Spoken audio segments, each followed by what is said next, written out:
दोस्तों स्वागत है आप सभी का हमारे इस YouTube चैनल हाई टारगेट में। दोस्तों आज हम देखेंगे क्लास 10th साइंस का VVI ऑब्जेक्टिव क्वेश्चन जो आपके मैट्रिक बोर्ड परीक्षा के लिए बहुत ही इम्पोर्टेंट है। और दोस्तों टोटल प्रश्न NCERT पैटर्न पर आधारित है, यानी कि एक एक प्रश्न आपके एग्जाम के लिए बहुत महत्वपूर्ण है। और दोस्तों इसमें हम लोग भौतिक विज्ञान के 5वां चैप्टर ऊर्जा के स्रोत का हम लोग ऑब्जेक्टिव क्वेश्चन देखेंगे। इससे पहले हम 4 चैप्टर का वीडियो अपलोड कर चुके हैं, तो नहीं देखे हैं तो जा कर के प्लेलिस्ट में देख लीजिए। और दोस्तों इसके बाद हम भौतिक विज्ञान का रिवीजन वीडियो लाएंगे जिसमें हम इसका 5वां चैप्टर का क्वेश्चन इंक्लूड करेंगे। तो दोस्तों अगर आपको रिवीजन वीडियो चाहिए तो जल्दी से आप लोग कॉमेंट कीजिए कि सर हमको जल्द से जल्द भौतिक विज्ञान का रिवीजन वीडियो चाहिए, उसके बाद हम जल्द अपलोड कर देंगे। तो चलिए हम लोग पहला क्वेश्चन से वीडियो को स्टार्ट करते हैं। जल्दी से वीडियो को लाइक कर दीजिए और चैनल पर नए हैं तो चैनल को भी सब्सक्राइब कर लीजिए। तो देखिए कहता है निम्न में से कौन बायोगैस ईंधन का स्रोत नहीं है। दोस्तों कह रहा है कि निम्नलिखित में से कौन बायोगैस ईंधन का स्रोत नहीं है। तो देखिए आपको ऑप्शन दिया हुआ है, ए में लकड़ी, बी में दिया हुआ है गोबर गैस, सी में दिया हुआ है नाभिकीय ऊर्जा और डी में दिया गया है कोयला।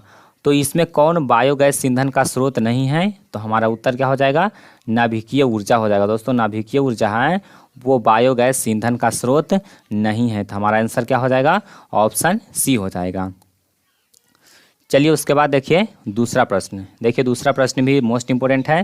कहता है कि ग्लोबल वार्मिंग के लिए उत्तरदायी गैस है। दोस्तों ग्लोबल वार्मिंग के लिए उत्तरदायी गैस कौन सा है, तो देखिए ग्लोबल वार्मिंग के लिए कार्बन डाइऑक्साइड गैस है उत्तरदायी है। और कार्बन डाइऑक्साइड गैस का सूत्र क्या होता है, CO2 होता है। क्या होता है, CO2। तो यहाँ पर हमारा आंसर क्या हो जाएगा, ऑप्शन सी हो जाएगा। ग्लोबल वार्मिंग के लिए कौन सा गैस उत्तरदायी है, तो कार्बन डाइऑक्साइड या फिर CO2। चलिए उसके बाद देखिए तीसरा प्रश्न। कहता है कि सूर्य तथा अन्य तारों की विशाल ऊर्जा के स्रोत है, यानी कि सूर्य और तारों में जो विशाल मात्रा में ऊर्जा है उसका स्रोत क्या है। तो देखिए आपको ऑप्शन दिया हुआ है नाभिकीय संलयन, नाभिकीय विखंडन और दोनों, और इनमें से कोई नहीं। तो देखिए दोस्तों सूर्य और तारे में जो ऊर्जा का स्रोत है वो नाभिकीय संलयन के कारण होता है। किसके कारण होता है, नाभिकीय संलयन के कारण, यानी कि ऑप्शन ए हमारा बिल्कुल सही आंसर है। चलिए उसके बाद देखते हैं अगला प्रश्न। देखिए चौथा प्रश्न कहता है कि नाभिकीय विखंडन को नियंत्रित करने में प्रयुक्त होता है, यानी कि दोस्तों नाभिकीय विखंडन को नियंत्रित करने के लिए हम लोग क्या प्रयुक्त करते हैं। तो देखिए आपको ऑप्शन दिया हुआ है, ए में लोहे का छड़, बी है स्टील का छड़, सी है कैडमियम का छड़ और डी है एल्यूमिनियम का छड़। तो दोस्तों नाभिकीय विखंडन को नियंत्रित करने के लिए हम लोग कैडमियम के छड़ का प्रयोग करते हैं। तो हमारा उत्तर क्या हो जाएगा, ऑप्शन सी हो जाएगा। चलिए उसके बाद देखते हैं अगला प्रश्न। देखिए 5वां प्रश्न ये भी मोस्ट इंपोर्टेंट है। देखिए कहता है कि किसी नाभिकीय विखंडन में मुक्त ऊर्जा होता है, यानी कि दोस्तों नाभिकीय विखंडन में कितना ऊर्जा मुक्त होता है। तो यहाँ पर हमारा उत्तर हो जाएगा 200 MeV, यानी कि 200 इलेक्ट्रॉन वोल्ट। यहाँ पर M से हो जाएगा मिलियन और E से हो जाएगा इलेक्ट्रॉन वोल्ट। तो क्या हो जाएगा, 200 मिलियन इलेक्ट्रॉन वोल्ट, यानी कि ऑप्शन सी हमारा बिल्कुल सही आंसर होगा, 200 MeV। चलिए उसके बाद देखते हैं अगला प्रश्न। देखिए छठा प्रश्न ये भी मोस्ट इंपोर्टेंट है। देखिए कहता है ऊर्जा का सबसे अधिक प्रत्यक्ष और विशाल स्रोत क्या है। दोस्तों ऊर्जा का सबसे अधिक प्रत्यक्ष और विशाल स्रोत क्या है, तो सूर्य है, आपको पता होगा। ये बहुत ही आसान सा क्वेश्चन था, इसका सही उत्तर क्या हो जाएगा, ऑप्शन सी हो जाएगा। चलिए उसके बाद देखिए 7वां क्वेश्चन। दोस्तों 7वां क्वेश्चन भी मोस्ट इंपोर्टेंट है।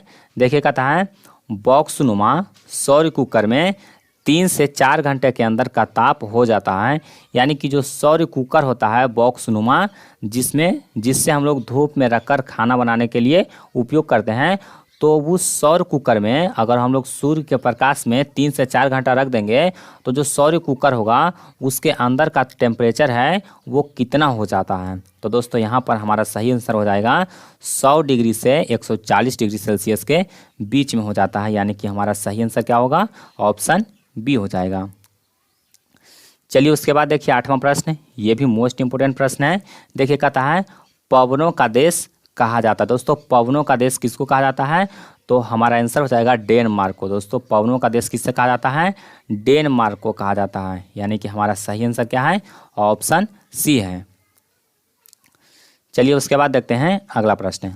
देखिए 9वां प्रश्न, देखिए कहता है कि पवन विद्युत जनित्र में पवन की चाल कम से कम कितनी होनी चाहिए? दोस्तों पवन विद्युत जनित्र कहने का मतलब हुआ जो पवन चक्की के द्वारा विद्युत उत्पादन किया जाता है, तो उसमें पवन चक्की से विद्युत उत्पादन करने के लिए जो हवा का वेग होना चाहिए, यानी कि जो हवा का वेग होना चाहिए वो कितना होना चाहिए न्यूनतम, जिससे कि उससे विद्युत ऊर्जा उत्पादन हो जाए। तो दोस्तों यहाँ पर हमारा सही आंसर हो जाएगा 15 किलोमीटर पर आवर, यानी कि ऑप्शन ए हमारा बिल्कुल सही है। चलिए उसके बाद देखिए 10वां क्वेश्चन, देखिए कहता है जीवाश्म ईंधन का उदाहरण है। दोस्तों जीवाश्म ईंधन का उदाहरण कौन है? तो देखिए आपको ऑप्शन दिया हुआ है ए में कोयला, बी में दिया हुआ है लकड़ी, सी में गोबर गैस और डी में ये सभी। तो दोस्तों इसमें से कौन जीवाश्म ईंधन है? तो देखिए कोयला भी है, लकड़ी भी है और गोबर गैस, यानी कि तीनों जीवाश्म ईंधन का उदाहरण है। तो हमारा उत्तर क्या हो जाएगा? हमारा उत्तर हो जाएगा ऑप्शन डी ये सभी। चलिए उसके बाद देखिए अगला प्रश्न, देखिए 11वां क्वेश्चन, देखिए कहता है कि प्राचीन काल में ऊष्मीय ऊर्जा का सबसे अधिक सामान्य स्रोत था। दोस्तों प्राचीन काल में यानी कि पहले के समय में ऊष्मीय ऊर्जा का सबसे अधिक सामान्य स्रोत क्या था, यानी कि सबसे ज़्यादा ऊष्मीय ऊर्जा किससे प्राप्त किया जाता था? तो देखिए आपको ऑप्शन दिया हुआ ए में घास, बी में लकड़ी, सी में पवन और डी में बहता जल। तो दोस्तों आप लोग जानते होंगे कि प्राचीन काल में ऊष्मीय ऊर्जा किससे प्राप्त किया जाता था? तो लकड़ी को जला करके प्राप्त किया जाता था। तो हमारा उत्तर क्या हो जाएगा? ऑप्शन बी हो जाएगा लकड़ी। चलिए उसके बाद देखते हैं अगला प्रश्न, देखिए कहता है कार्य करने की क्षमता को कहते हैं। दोस्तों कार्य करने की क्षमता को क्या कहते हैं? तो कार्य करने की क्षमता को हम लोग एनर्जी कहते हैं, यानी कि ऊर्जा कहते हैं। तो हमारा उत्तर क्या होगा? ऑप्शन सी हो जाएगा। चलिए उसके बाद देखते हैं अगला प्रश्न, देखिए कहता है गोबर गैस एक प्रकार की है। दोस्तों गोबर गैस क्या है? तो गोबर गैस है वो एक प्रकार का बायोगैस है। तो हमारा उत्तर क्या हो जाएगा? ऑप्शन बी हो जाएगा बायोगैस। चलिए उसके बाद देखते हैं अगला प्रश्न, देखिए कहता है नवीकरणीय ऊर्जा का स्रोत है। दोस्तों नवीकरणीय ऊर्जा का स्रोत कौन हो जाएगा? तो यानी कि नवीकरणीय का मतलब हुआ जिसका आविष्कार हाल फिलहाल में हुआ है, यानी कि उसको हम लोग कहते हैं नवीकरणीय ऊर्जा स्रोत। तो देखिए आपको ऑप्शन दिया हुआ है नाभिकीय ऊर्जा, सौर ऊर्जा, कोयले से प्राप्त ऊर्जा और प्राकृतिक गैस से प्राप्त ऊर्जा। तो दोस्तों इसमें नवीकरणीय हो जाएगा सौर ऊर्जा, यानी कि सौर ऊर्जा का जो स्रोत है वो नवीकरणीय है। चलिए उसके बाद देखिए 15 नंबर सवाल, ये भी मोस्ट इंपोर्टेंट है। देखिए कहता है कि जैव गैस एक उत्तम ईंधन है। दोस्तों जैव गैस एक उत्तम ईंधन है क्योंकि इसमें मीथेन गैस पाई जाती है, यानी कि मीथेन गैस कितना प्रतिशत पाई जाती है? तो दोस्तों इसमें मीथेन गैस है वो 75% होती है। तो हमारा उत्तर क्या होगा? ऑप्शन डी हो जाएगा।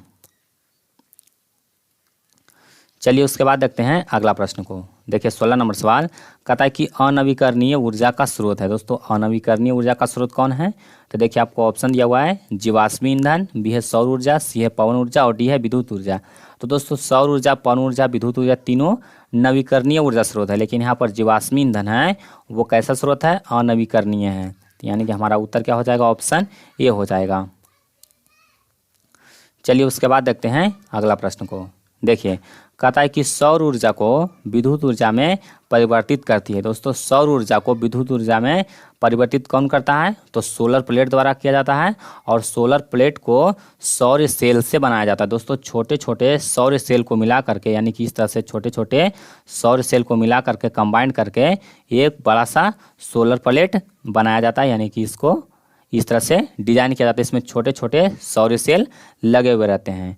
तो और यही सौर सेल है जो सौर ऊर्जा को, यानी कि सूर्य से जो प्राप्त ऊर्जा होता है उसको सौर ऊर्जा कहते हैं। तो सौर ऊर्जा को वह विद्युत ऊर्जा में कन्वर्ट करता है, यानी कि परिवर्तित करता है। चलिए उसके बाद देखते हैं अगला प्रश्न, देखिए 18वां क्वेश्चन कहता है कि एक उत्तम ईंधन है। दोस्तों एक उत्तम ईंधन कौन है? तो देखिए आपको ऑप्शन दिया हुआ है कोयला, लकड़ी, पेट्रोल और जैव गैस। तो दोस्तों उत्तम ईंधन किसको कहते हैं? तो जिसको जो सस्ता हो और जिसे जलाने के बाद कम इसमें से प्रदूषण निकले। तो इसमें सबसे कम प्रदूषण किससे निकलेगा? तो जैव गैस से निकलेगा। तो हमारा आंसर क्या हो जाएगा? ऑप्शन डी हो जाएगा जैव गैस। चलिए उसके बाद देखते हैं नेक्स्ट क्वेश्चन, देखिए कहता है नरौरा नाभिकीय विद्युत संयंत्र किस राज्य में स्थित है। दोस्तों जो नरौरा नाभिकीय विद्युत संयंत्र है वो किस राज्य में है, राजस्थान में, महाराष्ट्र में, उत्तर प्रदेश में या फिर गुजरात में। तो दोस्तों यह जो है उत्तर प्रदेश में है। कहाँ है, यूपी में है। तो हमारा उत्तर क्या हो जाएगा, ऑप्शन सी हो जाएगा।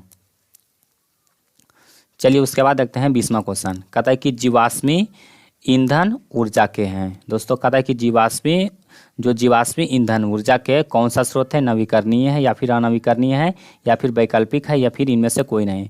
तो दोस्तों अभी बताए थे कि जो जीवाश्मी ईंधन है उसको बहुत पहले से उपयोग में लाया जा रहा है, यानी कि यह है जो अनवीकरणीय स्रोत है। कैसा स्रोत है, अनवीकरणीय है।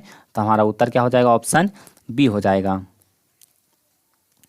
चलिए उसके बाद देखते हैं 21वां क्वेश्चन। देखिए कहता है कि सरदार सरोवर बांध किस नदी पर बना है। दोस्तों सरदार सरोवर बांध है वो नर्मदा नदी पर है। कहाँ पे है, नर्मदा नदी पे है, यानी कि ऑप्शन सी यहाँ पर हमारा सही आंसर होगा। सरदार सरोवर बांध कहाँ है, नर्मदा नदी पर है। चलिए उसके बाद देखिए अगला प्रश्न। देखिए कहता है कि टिहरी बांध किस नदी पर बना है। दोस्तों टिहरी बांध है वो किस नदी पर बना है। तो ये प्रश्न हम बहुत बार आपको बता चुके हैं कि टिहरी बांध है वो किस नदी पर है।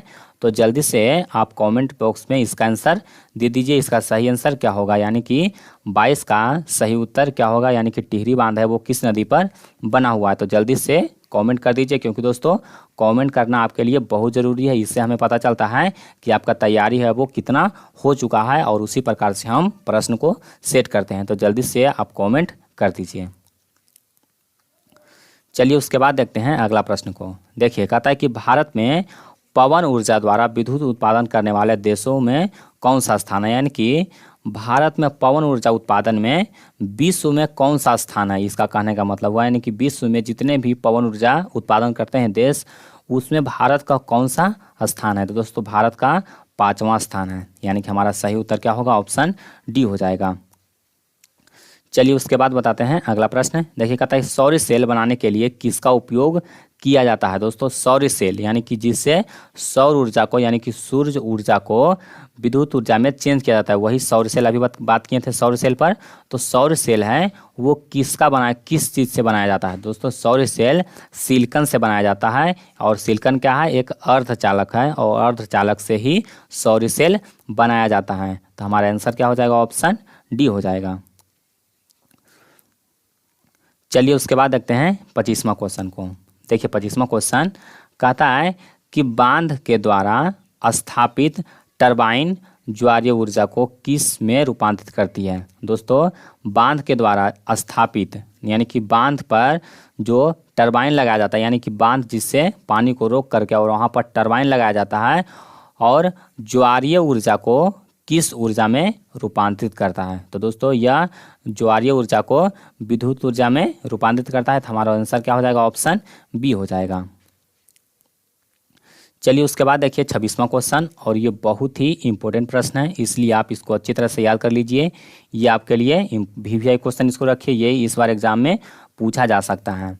देखिए कहता है कि OTEC, दोस्तों OTEC जो समुद्र में लगाया जाता है, कहता है कि विद्युत संयंत्र केवल तभी प्रचलित होते हैं जब महासागर के पृष्ठ का जल का ताप तथा 2 किलोमीटर तक की गहराई के ताप का अंतर, यानी कि मान लीजिए कि समुद्र का तल है, और दोस्तों इस पर एक OTEC लगाया गया है, और इसे कहा गया है कि यहाँ इसका जो सतह का टेम्परेचर होगा, और इससे 2 किलोमीटर अंदर, दोस्तों इसके 2 किलोमीटर अंदर यहाँ पर का टेम्परेचर का अंतर कितना डिग्री का होना चाहिए। तो यहाँ पर हमारा उत्तर क्या हो जाएगा, यहाँ पर हमारा उत्तर हो जाएगा 20 डिग्री सेल्सियस का अंतर होना चाहिए, तभी OTEC है वो वर्क करेगा। चलिए उसके बाद देखते हैं 27वां क्वेश्चन को। देखिए कहता है कि हाइड्रोजन बम किस अभिक्रिया पर आधारित है। दोस्तों हाइड्रोजन बम है वो नाभिकीय संलयन पर आधारित है, और अगर आपको कहेगा कि परमाणु बम, तो परमाणु बम है वो नाभिकीय विखंडन पर आधारित होता है। तो इसको आपको याद रखना है। इसका सही आंसर क्या होगा, ऑप्शन बी होगा। अगर हाइड्रोजन बम कहेगा तो नाभिकीय संलयन, और अगर परमाणु बम कहेगा तो नाभिकीय विखंडन। दोनों प्रश्न को अच्छी तरह से समझ लीजिए और इसको कॉपी में नोट कर लीजिए। चलिए उसके बाद देखते हैं 28वां क्वेश्चन को। देखिए कहता है तारापुर नाभिकीय विद्युत संयंत्र किस राज्य में स्थित है? दोस्तों तारापुर नाभिकीय विद्युत संयंत्र किस राज्य में है?